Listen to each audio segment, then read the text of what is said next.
I'm Jeff O'Neill with Affordable Fencing Gate. The question is, how much is ornamental iron fence? In our area, Southern Arizona, ranges about $24 to $38 a linear foot.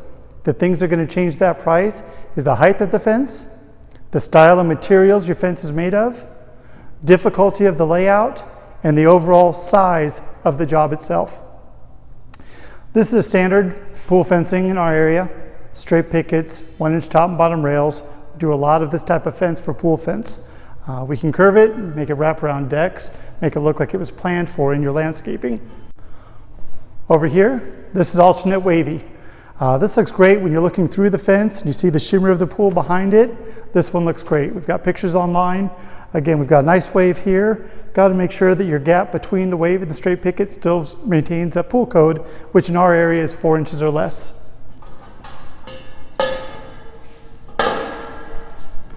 This is our Tuscan style fence. A little bit of an upgrade on the top rail, 1.5 instead of the standard 1 inch. And we've got the nice fish end scrolls on the top rail. Over here is the alternate knuckle. If you notice, the knuckles are not right across from each other. If they were, they could possibly be considered a step over your fence, negating your pool code. This last one over here is alternate twist. Every other picket is twisted all the way top to bottom. These are some of the styles we have specific for the pool fencing. We have a lot more pictures online at affordablefencinggates.com. Thank you.